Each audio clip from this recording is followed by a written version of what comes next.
देश हित के लिए मोदी सरकार का एक और बड़ा फैसला। आज से हिंदुस्तान के अंदर डीजल और पेट्रोल इन दोनों के दाम 3-3 रुपये लीटर बढ़ा दिए गए हैं।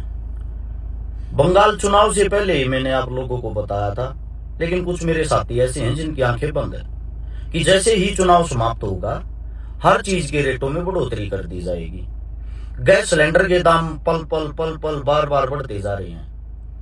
और आप लोगों को एक बात और बता देता हूं, हमारा पड़ोसी देश है बांग्लादेश, जिनके साथ हमारी बनती नहीं, क्योंकि वहां मुस्लिम है, मुस्लिम देश हो गया, यहाँ हिंदुत्व की सरकार है। लेकिन फिर भी हमारी सरकार ने अभी कुछ टाइम पहले लगभग 50,000 टन डीजल की खेप बांग्लादेश के पास भेजी थी। जब हमारे देश में इन चीजों की कमी होनी थी जो पहले से ही पता होता है, और उसके बाद भी हमारा देश उनको इतना डीजल देता है और हमारे देश में रेट बढ़ा दिए जाते हैं इसलिए कि इन चीजों की किल्लत होगी। इसके पीछे क्या समझते हो आप लोग? उससे दूसरा नेपाल छोटा देश है जो 27% तेल हमारे से खरीदता है हिंदुस्तान से। नेपाल के अंदर अभी पेट्रोल के ऊपर 2 रुपए घटाए हैं वहां की सरकार ने, और डीजल और केरोसिन पर 12 रुपए घटाए हैं पर लीटर पे। जो हमारे से तेल लेता है वो तो घटा रहा है, और जिनको हम तेल देते हैं, जो देश तेल देता है, उसके अंदर 3-3 रुपए बढ़ा दिए गए हैं। अब तेल के कारण, तेल की कमी के कारण उनकी जो कमियां उनको पूरा नहीं किया गया, उनके कारण कुछ यहाँ के नेता, मंत्री, मिनिस्टर, प्रधानमंत्री तक ड्रामे कर रहे हैं। कुछ दूर के लिए वीडियो शूट करवाते हैं कि 1 या 2 गाड़ियों का काफिला लेके, काफिला के वेट करता है, मीडिया आती है, मीडिया कवर करती है। उसके बाद जैसे ही 100-200 मीटर चल के पूरा ड्रामा क्लियर हो जाता है, शूट हो जाता है, उसके बाद वो काफिला फिर से जुड़ जाता है। हमारे आदरणीय एक और है गोहाना विधानसभा से, जहां से हमने चुनाव लड़ा था, वहां से मंत्री साहब हाल के, उन्होंने भी कल शेम किया, साइकिल चलाई है पूरा 200 मीटर, फोटो शूट करवाया, वीडियो शूट करवाया, पीछे गार्ड भाग रहे हैं, वो साइकिल चला रहे हैं। सोचने का विषय ये लगा लो, किसी काम को लेके मंत्री साहब साइकिल पर निकले हैं। मान लिया हमने इस बात को। पहली बात तो मंत्री साहब कितने किलोमीटर साइकिल चला लेते हैं। दूसरी बात, अगर मंत्री साहब को कहीं काम पे जाना है तो वे गार्ड जो पीछे थे वे कितने किलोमीटर तक पैदल भाग लेंगे? या तो उनको भी साइकिल देनी चाहिए थी, ये फिल्म थोड़ी ही ओरिजिनल लगती, उनको भी साइकिल देके वे भी साथ में चलते कि भाई 5-10 किलोमीटर की सवारी की है, और मीडिया भी 5-10 किलोमीटर चलती साइकिल लेके। लेकिन इनको तो सिर्फ फोटो शूट करवाना है ना। बोली वाली जनता है, कैसे भी भगा लो, पागलों का देश हो रखा है, यहां किसी को कोई फर्क तो पड़ता नहीं। इसके बाद आप लोगों को यह बताता हूं, और अगला किन का नंबर आ गया है। महाराष्ट्र के अंदर इस वक्त बाइक टैक्सी पर बैन लगा दिया गया है आज ही से। रैपिडो, अबर, ओला, इन सब पे बैन लगा दिया है। फिलहाल महाराष्ट्र में लगाया है, कुछ ही टाइम के अंदर पूरे देश के अंदर लगा दिया जाएगा। यानी कि सरकारी नौकरी तो सरकार के पास है नहीं, प्राइवेट नौकरी करके 10-12 हजार रुपए में जो अपने घर का गुजारा करते थे, लाखों ऐसे भाइयों को आज बेरोजगार कर दिया गया है। और आगे के लिए, भविष्य के लिए भी एक बात बताता हूं, क्योंकि कुछ भाई ऐसे हैं जो हमारी बातों को झूठ मान लेते हैं, उन लोगों को ये चीजें झूठी लगती हैं। जैसे मैंने चुनाव के बारे में बताया था, अगर चुनाव साफ हुआ तो बोला था हमने 4 जगह, 5 में से 4 जगह बीजेपी हारने लग रही है, लेकिन चुनाव साफ नहीं हुआ। अब चुनाव साफ नहीं हुआ तो सिर्फ केरल और तमिलनाडु हार पाई, बाकी जगह बन गई बीजेपी। क्योंकि आप सभी को पता है 90 लाख जहां की वोट काट दी जाती हैं, जो इनके खिलाफ पड़नी थी, उन 90 लाख वोटों में के सुप्रीम कोर्ट ये एक्सेप्ट कर लेता है, चुनाव आयोग ये एक्सेप्ट कर लेता है कि लगभग 30 लाख वोटें गलती से कट गई। वो कोई बात नहीं, बड़ी बात नहीं, दोबारा बनवा लो, अगली बार वे वोट डाल सकते हैं। उन वोट कटने वालों में से नेताजी सुभाष चंद्र बोस जी के पोते भी शामिल थे। अब सोचने का विषय यह है, क्या उन लोगों को भी हमारे देश में यह साबित करना पड़ेगा, यह सर्टिफिकेट देना पड़ेगा कि मैं भी इसी देश का निवासी हूं? है नेताजी सुभाष चंद्र बोस, जिसके नाम के आगे एक इंसान है, जिसके नाम के आगे नेता लगता है, जिन्होंने इतनी बड़ी आजादी हिंद फौज खड़ी करी, जिन्होंने इस देश के लिए इतनी बड़ी कुर्बानी दी, उसके परिवार के साथ ऐसी बातें, और देश इन मजाकों को खड़ा होकर देख रहा है। अब इससे अगली बात, मैंने बोला था हरियाणा के अंदर निगम के जितने चुनाव हैं सब में भाजपा जीतेगी, जीत गई। यहां तक ऐसे ऐसे बयान भी दिए हैं, अगर और किसी पार्टी का कोई भी पार्षद या कुछ भी जीत गया, काम नहीं करने दूंगा किसी को भी। पहले विधायक से पूछ लेना कैसे रवाया था, काम नहीं करने दिया था हमने। सोचने का विषय है, सरेआम गुंडागर्दी, सरेआम डराना। आप लोग अपनी मुंह पे टेप लगा के चुपचाप बैठ के ये चीजें देख रहे हो। नीट एक इतना बड़ा एग्जाम, सरेआम उसके अंदर धांधली होगी, सरेआम उसके अंदर बीजेपी के नेता की गिरफ्तारी होगी। जो जिन बच्चों ने मतलब अपना जीवन ही बर्बाद कर लिया, अपनी आंखें ही फोड़ ली, अपने परिवार की सारी कमाई खा गए पढ़ते पढ़ते, नीट की तैयारी करते करते, और वो पेपर लीक हो जाता है। और सरकार ये कहती है छोटा मोटा फेलियर हो, कोई बड़ी बात नहीं, पेपर तो पहले भी लीक होते थे। मतलब कि पूरे देश के अंदर दिन प्रतिदिन ड्रामा ही ड्रामा चल रहा है, और उस ड्रामे को देखने के लिए पब्लिक खुश हो रही है। सरकार सिर्फ एक चीज अच्छे से मैनेज कर पा रही है, चुनाव, और कुछ नहीं। उनको छल बल दल कुछ भी हो जाए, चुनाव जीतना है। जनता आज मरो या कल मरो। आज फिर बता देता हूं, मैंने बोला था चुनाव से पहले कि लॉकडाउन की आहट है, लॉकडाउन कभी भी लग सकता है। भैया जी, इसी को लॉकडाउन बोलते हैं। ये जो आपसे गाड़ी छीनने की बोल रहे हैं, गाड़ियों में नहीं घूमोगे, बाहर की यात्रा नहीं करोगे, विदेशियों को यहाँ पे बुलाओ, कहां से आएंगे विदेशी यहाँ पे, जब यहीं की जनता के पास खाने तक का आटा 85 करोड़ आदमी सरकार पर निर्भर हैं, बाहर की जनता आ जाएगी यहाँ। रुपया दिन प्रतिदिन लुढ़कता लुढ़कता लुढ़कता 100 के पास पहुंच चुका है। आप क्या उम्मीद करते हो यहाँ बाहर की जनता आएगी? दुख इस बात का है, मुझे सरकार से कोई दिक्कत नहीं है, मुझे विपक्ष से दिक्कत है।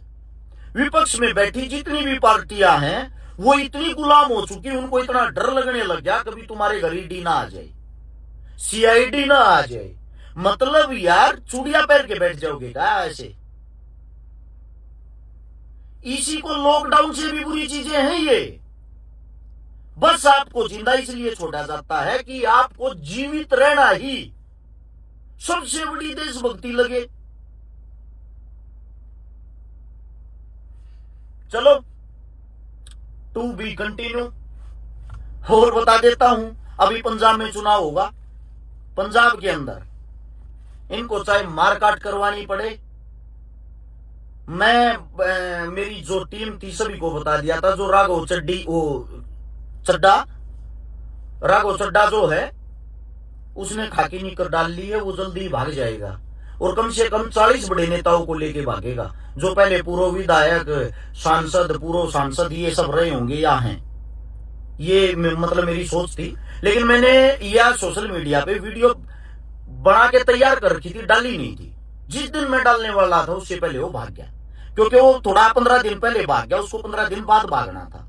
अब समस्या ये होगी, राघव चड्डा जो भाग गया है, यानी कि बीजेपी जिसका नाम पंजाब के अंदर हाल फिलहाल कहीं भी नहीं था, जिसको सिख समुदाय पसंद ही नहीं करता, जो लड़ाका समुदाय है उनके बीच में खड़ा होके इन लोगों ने खड़ा होने की जगह तो मिल गई, वो बीज तो बो दिया।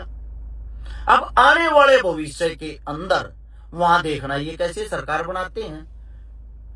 वहां सरकार बनाने के लिए पंजाबियों को, सिखों को, मुस्लिमों को खुश करने के लिए नया बयान आया है आरएसएस संघ के मोहन भागवत जी का और कुछ और भी नेताओं का कि पाकिस्तान के साथ हमें मित्रता बनानी चाहिए।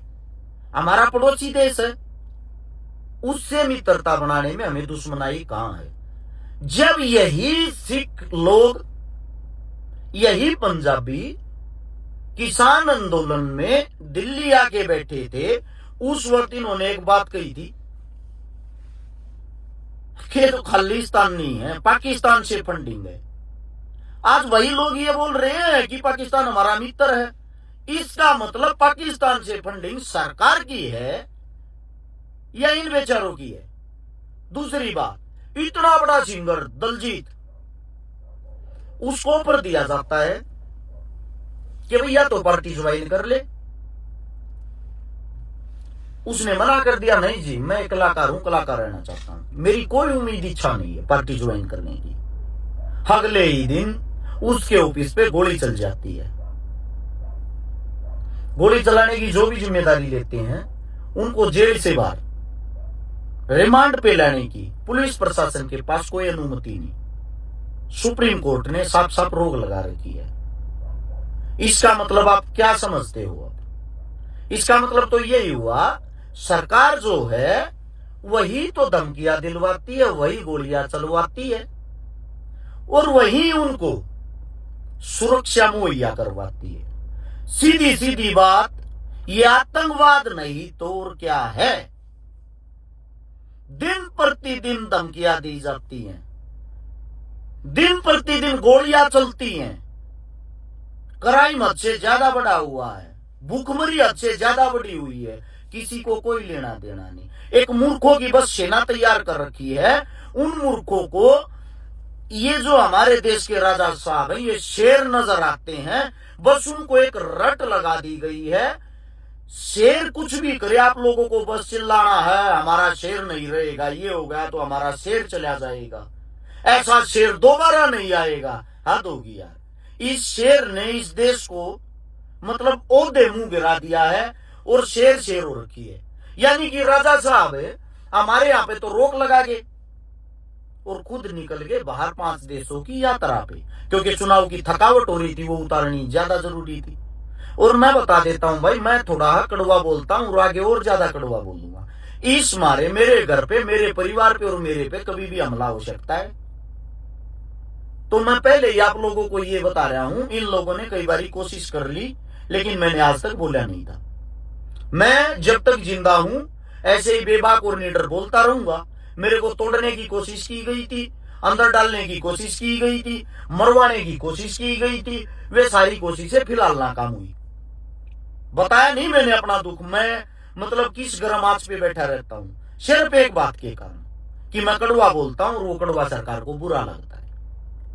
कुछ आदमी है मेरे भाई जो घर बैठ कर मैंने गालियां दिए जा, मैं उनको एक ही बात कहता हूं, तुम जितने बड़े गुंडे बदमाश बनते हो ना, सरकार से टक्कर लेके देखो, फिर देखता हूं तुम्हारी मर्दानगी। मर्द वो होता है जो सरकार से सवाल और जवाब करे। हम वोट देते हैं, हम टैक्स देते हैं, हमारा हक और अधिकार है सरकार से सवाल और जवाब करने का। ठीक है, बात बात पे बोलते हैं राहुल गांधी ने क्यों नहीं किया, जवाहरलाल नेहरू ने क्यों नहीं किया, कांग्रेस ने क्यों नहीं किया। अगर कांग्रेस सत्ता में आएगी तो उनसे सवाल जवाब किए जाएंगे सेम ऐसे ही। फिलहाल सत्ता में जो पार्टी है सवाल और जवाब उन्हीं से किए जाते हैं। हमारा अधिकार है ये। मीडिया ने अपना अधिकार भूला होगा, जिसको चौथा सतम बोलते हैं वो बिकाऊ है। इसका मतलब ये थोड़ी सारी जनता बिकाऊ होगी। बस यही बातें आप लोगों को बतानी थी। और पंजाब की बात जो अधूरी रहेगी आप लोगों को बता देता हूं। पंजाब में भी जो आम आदमी पार्टी है इस वक्त, देख लेना आप लोग, चुनाव जैसे ही आएगा, चुनाव के दौरान वहां भी कमल खिल जाएगा, वहां भी बीजेपी आ जाएगी। बीजेपी ऐसी चीज है, मुझे तो कई बार डर लगता है यार।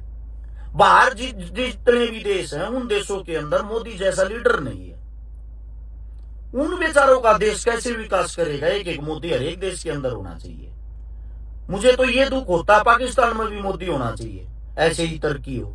नेपाल, बांग्लादेश, अमेरिका, यूएस, ये चाइना, सब जगह मोदी जैसा होना चाहिए एक नेता, तभी उनका बेड़ा अगर वो मतलब देश तरक्की कर पाओगा इसी प्रकार से।